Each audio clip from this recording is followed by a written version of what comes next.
तुम अपने जिम्मेदार अपनी नाराजियां अपनी बुराइयों को उस दिन निकालने लग जाओगे जिस दिन तुम्हें ज्ञान हो। अभी तुम्हें ज्ञान नहीं है। अभी मैं तुमसे कहूं किसी को डांटो मत, तुम कहोगे तुम्हारे पास मरना क्या है। मैं तुमसे कहूं किसी को मारो मत, तो तुम कहोगे मारेंगे नहीं, ये कुछ नहीं होगा।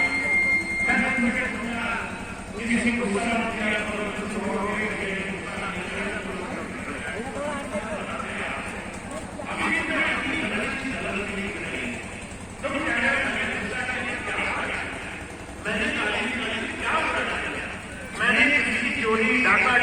किसी को छल किया तो क्या बुरा किया। मैंने जो किया दूसरे की अच्छाई के लिए किया।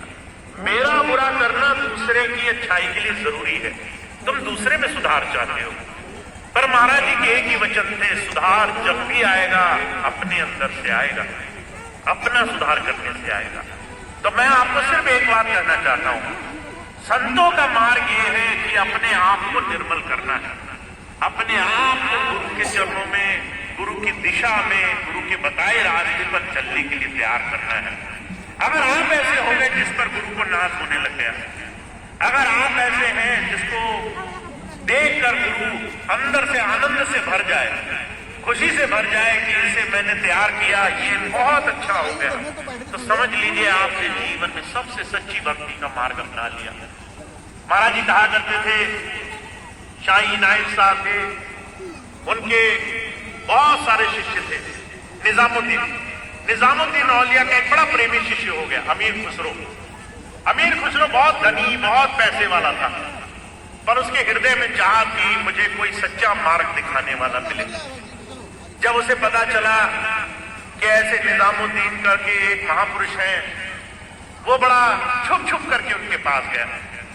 एक अमीर व्यक्ति, एक संसार में संभ्रांत व्यक्ति, एक संसार में किसी भी तरीके से माना हुआ व्यक्ति जब सच की खोज के लिए भी जाता है ना, तो उसे लोक लाज देखनी पड़ती है। लोग क्या कहेंगे, कहीं ऐसा तो नहीं है लोग बदनामी कर देंगे।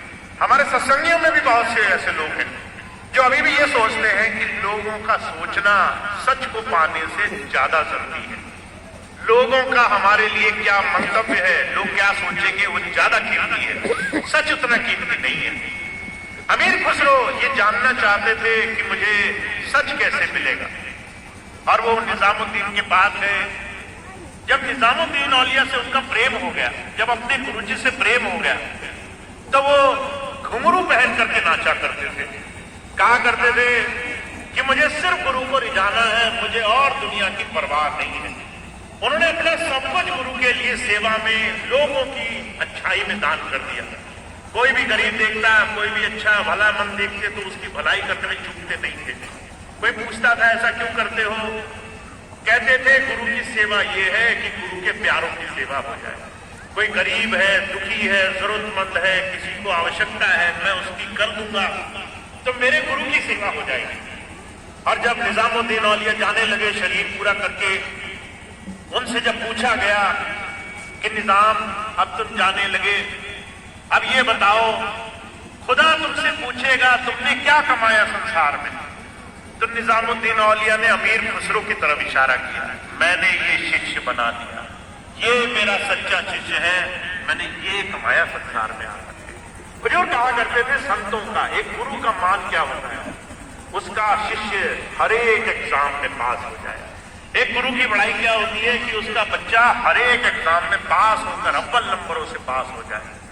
हमारे और आपके बीच में हमारा आचरण, हमारा जीवन, हमारा अभ्यास वही एग्जाम है जिसे पास करने के लिए हमें गुरु के साथ जुड़ जाना होता है।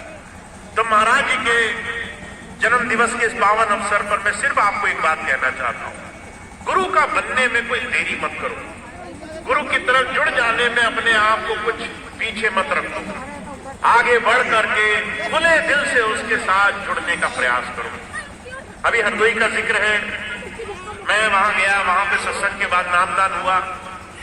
नामदान जब पूरा हो गया तो मैंने सबसे कहा आज आपको नामदान मिल गया, गुरुजी की बड़ी कृपा हो गई, आप सब बहुत भाग्यशाली हैं, अब इसका खूब ध्यान रखना।